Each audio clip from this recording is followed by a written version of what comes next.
Praise the lord. హల్లెలూయా. ప్రభునందు ప్రియ దేవుని పిల్లలారా, నేటి వాక్య ధ్యానం కొరకు మిమ్మల్ని ప్రేమతో ఆహ్వానిస్తూ ఉన్నాను.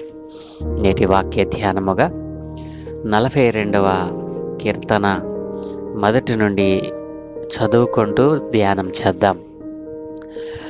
ద్వితీయ స్కందము ప్రధాన గాయకునికి కోరాహు కుమారులు రచించినది. దైవ ధ్యానము. దుప్పి నీటివాగుల కొరకు ఆశపడినట్లు దేవా, నీ కొరకు నా ప్రాణము ఆశపడుచున్నది. నా ప్రాణము దేవుని కొరకు తృష్ణగొనుచున్నది. జీవము గల దేవుని కొరకు తృష్ణగొనుచున్నది. దేవుని సన్నిధికి నేనెప్పుడు వచ్చేదను? ఆయన సన్నిధిని నేనెప్పుడు కనబడెదను? నీ దేవుడు ఏమాయనని వారు నిత్యము నాతో అనుచుండగా రాత్రింబగళ్ళు నా కన్నీళ్లు నాకు అన్నపానములాయను. జన సమూహముతో పండుగ చేయుచున్న సమూహముతో నేను వెళ్ళిన సంగతిని సంతోషము కలిగి స్తోత్రములు చెల్లించుచు నేను దేవుని మందిరమునకు వారిని నడిపించిన సంగతిని జ్ఞాపకము చేసుకొనగా నా ప్రాణము నాలో కరిగిపోవచ్చున్నది. నా ప్రాణమా, నీవు ఎలా కృంగియున్నావు? నాలో నీవేళ తొందరపడుచున్నావు? దేవుని యందు నిరీక్షణయుంచుము. ఆయనే నా రక్షణకర్త అనియు నా దేవుడనియు చెప్పుకొనుచు ఇంకను నేను ఆయనను స్తుతించెదను. నా దేవా, నా ప్రాణము నాలో కృంగియున్నది. కావున యోర్దాను ప్రదేశము నుండి, హెర్మోను పర్వతము నుండి, మిసారు కొండ నుండి నేను నిన్ను జ్ఞాపకము చేసుకొనుచున్నాను. నీ జల ప్రవాహదారుల ధ్వని విని కరడును పిలుచుచున్నది. నీ అలలన్నీయు నీ తరంగములన్నీయు నా మీద పొర్లి పారియున్నవి. అయినను పగటి వేళ యెహోవా తన కృప కలుగా ఆజ్ఞాపించును. రాత్రి వేళ ఆయనను గూర్చిన కీర్తనయు నా జీవదాత అయిన దేవుని గూర్చిన ప్రార్థనయు నాకు తోడుగా ఉండును. కావున నీవేళ నన్ను మరచియున్నావు. శత్రు బాధ చేత నేను దుఃఖాకాంతుడనై సంచరించవలసి వచ్చనేమి అని నా ఆశ్రయ దుర్గమైన నా దేవునితో నేను మనవి చేయుచున్నాను. నీ దేవుడు ఏమాయనని నా శత్రువులు దినమెల్లా అడుగుచున్నారు. వారు తమ దూషణల చేత నా ఎముకలు విరుచుచున్నారు. నా ప్రాణమా, నీవేళ కృంగియున్నావు? నాలో నీవేళ తొందరపడుచున్నావు? దేవుని యందు నిరీక్షణయుంచుము. ఆయనే నా రక్షణకర్త, నా దేవుడు. ఇంకను నేను ఆయనను స్తుతించెదను. ఆమెన్. ప్రభునందు ప్రియదేవుని పిల్లారా, చదువుకునబడిన లేఖ నిమిత్తమే ప్రార్థన చేద్దాం. సకలాశీర్వాదముల కారణభూతుడైన తండ్రి, మా మంచి దేవా, మీ ఘనమైన ఉన్నతమైన నామానికి స్తోత్రాలు నాయన. ఏ మంచి లేని మా జీవితంలో మరొక నూతన దినాన్ని మాకు అనుగ్రహించారు తండ్రి. ప్రతి ఉదయమున మీ లేఖన భాగాలను మేము ధ్యానం చేస్తూ ఉండగా మీ లేఖన భాగాలలో నుండి కొన్ని ఆత్మీయ పాఠాలు, కొన్ని సత్యాలు మీరే మాకు బోధించి నేర్పిస్తూ వస్తూ ఉన్నారు. ఈ దినం కూడా మేము చదువుకున్న ఈ లేఖన భాగాన్ని మా కొరకు దీవించండి. ఈ లేఖన భాగముల నుండి కొన్ని ఆత్మీయ సత్యాలు మీరే మాకు బోధించి నేర్పించమని యేసయ్య నామమున అడుగుచున్నాను తండ్రి. ఆమెన్. ప్రభునందు ప్రియ దేవుని పిల్లారా, నిన్నటి దినాన్న కీర్తనల గ్రంథము ద్వితీయ స్కందము అంటే 2వ భాగాన్ని మనం ఉపోద్ఘాతంగా మనము ధ్యానం చేశాం. ప్రియ దేవుని పిల్లారా, కీర్తన గ్రంథము 5 ఖండాలుగా 5 భాగాలుగా విభజింపబడింది అని మొదటి స్కంధము మొదటి భాగము మనము మొదటి అధ్యాయము నుండి 41వ అధ్యాయం వరకు విభజింపబడిందని, 2వ స్కందము 42వ వచనము నుండి 72వ అధ్యాయము వరకు ఈ ద్వితీయ స్కందము అంటే 2వ భాగము పొందుపరచబడిందని నిన్నటి దినాన మనం జ్ఞాపకం చేసుకున్నాం. ప్రియదేవుని పిల్లారా, ఈ కీర్తనల గ్రంథము 5 ఖండాలుగా విభజింపబడటానికి 5 ఖండాలుగా విభజింపబడి ఈ పొందుపరచబడి ఉండగా ఈ 5 ఖండాలు 5 స్కంధాలను 5 భాగాలను ఆది పాత నిబంధన గ్రంథంలో మనం చూసినట్లయితే పంచకాండాలుగా పిలువబడినటువంటి ఆది కాండము, నిర్గమాకాండము, లేవీకాండము, సంఖ్యాకాండము, ద్వితీయోపదేశ కాండము, ఇట్లా పంచకాండాలను పోలినవిగా ఈ కీర్తన గ్రంథాన్ని కూడా, కీర్తనల గ్రంథం మొత్తాన్ని కూడా 5 ఖండాలుగా ఏదైతే పంచఖండాలుగా మనము చెప్పబడ్డామో, ఆదిలో ఉన్నటువంటి పంచఖండాలుగా చెప్పబడ్డాయో, ఈ కీర్తన గ్రంథాన్ని కూడా 5 ఖండాలుగా విభజించారు. మొదటి ఖండము మరి ఆది కాండము గురించి మరి తెలియచేస్తే, ద్వితీయ స్కందము నిర్గమాకాండము గురించి తెలియచేస్తూ ఉంది. ప్రథమ స్కందములో, మొదటి ఖండములో మరి ఆది కాండములో సంభవించినటువంటి అనేక అంశాలు ప్రస్తావించబడితే, ద్వితీయ స్కంధములో మరి నిర్గమాకాండములో జరిగినటువంటి మరి ఏదైతే ఇశ్రాయేలు జనాంగం మరి పరదేశంలో ఉంటూ, దాస్యపు బ్రతుకులో ఉంటూ, మరి తమను విడిపించేవారు ఎవరు లేరు అని విలపించేటువంటి సందర్భం, తరువాత దేవుడు కలుగు చేసుకొని వారిని దాస్యపు విముక్తిని కలుగు చేయటం, వారు బయలుదేరి దేవుడు ఇస్తానన్న వాగ్దాన భూమికి వారు చేరడం, ఇట్లా అనేక అంశాలు ఈ ద్వితీయ స్కంధంలో మనకు కనబడతాయి.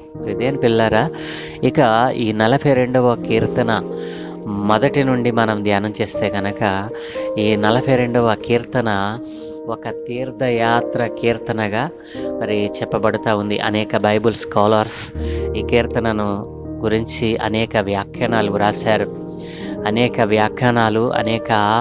మరి వర్ణనలు చేశారు. ఇది ప్రధానంగా ఒక తీర్థయాత్ర కీర్తనగా దీనిని మరి ఉటంకించారు. ఇదేం పిల్లారా, ఈ కీర్తనలో ఉన్నటువంటి ప్రధాన అంశాలు మనం చూసినట్లయితే, మరి ఈ కీర్తనలో ఉన్నటువంటి కీర్తనకారుడు మరి దేవునితో సంబంధం కలిగి ఉండాలని, దేవుని సన్నిధిలో ఆనందించాలి అని మరి ఒక వ్యక్తి కోరుకుంటున్నట్లుగా మరి ఈ కీర్తనకారుడు ఈ కీర్తనను వర్ణించాడు, మరి దానిని పాడి ఆలపించాడు. ప్రిదేన్ పిల్లరా, ఒక వ్యక్తి యొక్క తీవ్రమైన కోరికను, ఆ కోరిక ఏమిటంటే దేవునితో సంబంధం కలిగి ఉండాలని, ఆయన సన్నిధిలో నిత్యము ఆనందించాలనేటువంటి ఒక వ్యక్తి యొక్క తీవ్రమైన కోరికను ఈ కీర్తన వ్యక్తం చేస్తూ ఉంది. ప్రిదేన్ పిల్లరా, ఈ కీర్తనలో కీర్తనకర్త దేవుని కోసం తనకున్న దాహాన్ని ప్రవహించే నీటి కోసం జింక దాహంతో పోల్చాడు. ప్రిదేన్ పిల్లరా, జింక నీటి కోసం ఎలాగున మరి ఆరాటపడుతుందో, ఆ ప్రవహించే నీరు ఎక్కడ దొరుకుతుందో అని అది వెతుకుతుందో, ఈ కీర్తనలో ఉన్నటువంటి కీర్తనకర్త దేవుని కోసం తనకున్న దాహాన్ని మరి వ్యక్తపరుస్తూ ఉన్నాడు. దానిని ప్రవహించే నీటి కోసం మరి ఎదురు చూసేటువంటి జింకతో దాన్ని పోల్చాడు. ప్రిదేన్ పిల్లారా, ఇది దేవుని పట్ల తనకున్న తీవ్రమైన కోరికను సూచిస్తూ ఉంది. కీర్తనకర్తలో ఉన్నటువంటి నిరాశ మరియు కష్టాలను ఎదుర్కొన్న మరి ఈ కీర్తనకారుడు తన జీవితంలో ఎన్నో కష్టాలు, నిరాశలను ఎదుర్కొన్నాడు. అయినప్పటికీ కూడా మరి దేవునిపై తనకున్న నమ్మకాన్ని మాత్రము కోల్పోలేదు. దేవునిలో ఆయన ఆనందించాలని, దేవునిలో ఉన్నటువంటి శాంతిని మరి నేను కనుగొనాలని దేవునిపై అచంచలమైనటువంటి విశ్వాసాన్ని, నమ్మకాన్ని ఉంచుతూ ఉన్నాడు కీర్తనాకారుడు. ఈ 42వ కీర్తనలో ప్రధాన భాగాలుగా మనం చూసినట్లయితే, మొదటిది దేవుని కోసం దాహం కలిగినటువంటి వ్యక్తిగా ఈ కీర్తనకారుడు మనకు కనబడతా ఉన్నాడు. దేవుని పిల్లలారా, ఈ రోజున మనం చూసినట్లయితే మరి ఈ రెండవ ఖండము, రెండవ స్కందము మనం చూసినట్లయితే, నిర్గమాకాండములో రాయబడినటువంటి ఆ యొక్క మరి వ్యక్తులను గురించి, సందర్భాలను గురించి మనం ఆలోచన చేస్తే, దేవుని కోసం దాహం కలిగి ఉన్నటువంటి ప్రజలు ఎవరు? ఇశ్రాయేలు జనాంగం.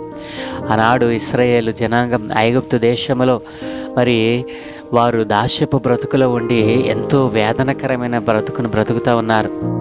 ఎంతో దీనమైన స్థితిని అనుభవిస్తూ ఉన్నారు. వారు తాము చేసిన పనికి తగిన ప్రతిఫలాన్ని పొందలేని వారిగా ఘోరమైన దాస్యపు బ్రతుకులో ఉన్నప్పుడు వారు దేవుని కోసం దాహం కలిగి ఉన్నారు. ఎవరు మమ్మల్ని విడిపిస్తారు, ఈ దాస్యపు బ్రతుకులో నుండి మమ్మల్ని ఎవరు నడిపిస్తారు అని వారు తీవ్రమైన నిరాశ నిస్పృహతో ఉన్నప్పుడు దేవుని కోసము తమను తాము మొరపెట్టుకున్నారు. దేవుని కోసం దాహం కలిగి వారు దేవుని కోసం తీవ్రమైన దాహాన్ని వ్యక్తం చేశారు. ఆ దాహపు ఆ కోరికను విన్నటువంటి దేవుడు తన ప్రజలను విడిపించాలనేటువంటి ఆశను కలిగి మోషే సేవకుణ్ణి వారి విముక్తి కోసం పంపిస్తాడు. ప్రియదేని పిల్లరా, ఈ 42వ కీర్తనలో ప్రధాన భాగాలు ఏమిటంటే దేవుని కోసం దాహం కలిగి ఉండడం, దేవుని కోసం దాహం కలిగి ఉండడం. రెండవది నిరాశ మరియు కష్టాలు. నిరాశ మరియు కష్టము వచ్చినప్పుడు దాన్ని ఎలా ఎదుర్కోవాలి, దేవునిపై నమ్మకాన్ని కోల్పోకుండా ఆ నిరాశ వచ్చినప్పుడు, కష్టం వచ్చినప్పుడు వాటిని ఎలా ఎదుర్కోవాలో కీర్తనకారుడు ఇక్కడ చాలా వివరంగా వివరించగలిగాడు. మూడవది దేవునిలో ఆనందం. కీర్తనకర్త దేవునిలో ఆనందం మరియు శాంతిని కనుగొంటాడు. ఈ కీర్తనలో మనం చూసినట్లయితే తనలో ఉన్న నిరాశ నిస్పృహలన్నిటినీ దేవుడు తొలగించినప్పుడు, దేవునిపై తనకున్న నమ్మకాన్ని కోల్పోకుండా దేవునిపై ఆనుకున్నప్పుడు దేవుడు ఆనందాన్ని, సంతోషాన్ని ఇస్తాడు, శాంతిని అనుగ్రహిస్తాడని కీర్తనకారుడు కనుగొంటాడు. నాలుగవది దేవునిపై నమ్మకం. కీర్తనకారుడు దేవునిపై తన నమ్మకాన్ని సంపూర్తిగా కలిగి ఉన్నాడు. ఏ విధమైనటువంటి ఆ అనాలోచిత కానీ, ఏ విధమైనటువంటి దేవునిపై నమ్మకాన్ని తగ్గించుకోవడం కానీ, దేవుడు తన పట్ల కలిగి ఉన్నటువంటి నమ్మకాన్ని, తన పట్ల కలిగి ఉన్న ఉద్దేశాన్ని తక్కువ చేసుకోవడం కానీ చేయకుండా దేవునిపై పూర్ణమైనటువంటి నమ్మకాన్ని ఉంచాడు. పూర్ణ ఆత్మతో, పూర్ణ హృదయంతో, పూర్ణ శక్తితో దేవునిపై నమ్మకం ఉంచాడు. అందుకనే దేవుడు తన కష్టాలలో నుండి, తన నష్టాల నుండి విడిపించాడు. నన్ను ఆదుకుంటాడు నా దేవుడని కీర్తనకారుడు దేవునిపై నమ్మకం ఉంచాడు. దేని పిల్లారా, ఈ 5 భాగాలు మనం చూసినట్లయితే దేవుని కోసం దాహం కలిగి ఉండడం, నిరాశ మరియు కష్టాలు ఎదురైనప్పుడు దేవునిపై నమ్మకాన్ని కోల్పోకుండా ఉండడం, దేవునిలో ఉన్నటువంటి ఆనందాన్ని అనుభవించడం, దేవునిపై పూర్ణమైన నమ్మకాన్ని కలిగి ఉండడం. ఈ 5 భాగాలు మనం ఈ కీర్తన భాగంలో మనం చూడవచ్చు. అందుకే కీర్తనకారుడు అంటాడు కదా, నా ప్రాణమా నాలో నీవు ఎలా కృంగియున్నావు, నాలో నీవేలా తొందరపడుచున్నావు, దేవుని యందు నిరీక్షణయుంచు, ఆయనే నా రక్షణకర్త, నా దేవుడు, ఇంకను నేను ఆయనను స్తుతిస్తాను అని ఆయన దేవునిపై ఉన్న నమ్మకాన్ని, దేవునిపై ఉన్నటువంటి దాహాన్ని, దేవుడు నా నిరాశ, నా నిస్పృహల్లో నన్ను విడిపిస్తాడనేటువంటి ఆ యొక్క కోరికను, దేవునిలో ఉన్న ఆనందాన్ని, సంతోషాన్ని నేను పొందుకోవాలి అనేటువంటి కోరికను దేవునిపై తనకున్న అచంచలమైన నమ్మకాన్ని తెలియజేస్తూ ఉన్నాడు. దేవుని పిల్లరా, ఇది ఒక తీర్థయాత్ర కీర్తన. యాత్ర చేయలేనటువంటి ఒక వ్యక్తి వ్రాసినట్లుగా ఈ కీర్తనను చాలామంది బైబిల్ స్కాలర్స్ వివరించారు, వ్యాఖ్యానించారు. ఏది ఏమైనప్పటికీ ఇది ఒక ఉన్నతమైన, శ్రేష్టమైన కీర్తనగా మనం చెప్పవచ్చును. కోరాహు కుమారులు రచించినటువంటి కీర్తనలో దేవునిపై నమ్మకం, దేవుని కొరకు దాహం, దేవునిపై అచంచలమైన నమ్మకాన్ని కోల్పోకుండా నిరాశ నిస్పృహలో ఉన్నటువంటి వ్యక్తి దేవునిలో ఉన్న ఆనందాన్ని, దేవునిలో ఉన్నటువంటి ఆనందాన్ని, సంతోషాన్ని పొందుకోవాలని, కష్టాలు నష్టాలు ఎదురైనప్పుడు దేవునిపై ఉన్న నమ్మకాన్ని కోల్పోకూడదని కీర్తనకారుడు ఈ కీర్తన ద్వారా తెలియజేస్తూ ఉన్నాడు. ఇక చివరిగా మనం చూసినట్లయితే దేవునితో సంబంధం కలిగి ఉండాలని మరియు ఆయన ఆనందం మరియు శాంతిని కనుగొనాలని కోరుకునే ప్రతి ఒక్కరికి ఇది ఒక సానుకూలమైనటువంటి సందేశముగా ఈ కీర్తన మనకు కనబడతా ఉంది. దేవునితో సంబంధం కలిగి ఉండాలని ఆశ కలిగి ఉన్నావా? దేవునిలో ఉన్న సంతోషము, ఆనందాన్ని నీవు పొందుకోవాలని ఆశపడుతూ ఉన్నావా? నీవు దేవుని కొరకు, దేవుని సన్నిధి కొరకు తృష్ణ కొని ఉన్నావా? దాహం కలిగి ఉన్నావా? దేవునిపై నీకున్న నమ్మకాన్ని రెట్టింపు చేసుకోవాలనే ఆశ, తృష్ణ నీలో ఉందా? అయితే ప్రతినిత్యము మరి దేవుని లేఖనాలను పరిశోధన చేస్తూ ఈ కీర్తన భాగాన్ని మరొకసారి మీరు చదివి ధ్యానం చేసినట్లయితే మీకు ఇట్టి విషయాలన్నీ కూడా మరి భక్తుడు ఏ రీతిగా పొందుకున్నాడో, కీర్తనకర్త ఏ రీతిగా మరి వాటన్నిటిని దేవుని సన్నిధుల నుండి పొందుకోగలిగాడు, అలాగున నీవును పొందుకోగలవు. కాబట్టి అలాంటి ఆశ, అలాంటి తృష్ణ, అలాంటి దాహం నీకు ఉందా? అయితే నాతో కలిసి చిన్న ప్రార్థన చేయి. సకల ఆశీర్వాదముల కారణభూతుడైన తండ్రి, మా మంచి దేవానికి వందనాలు నాయన.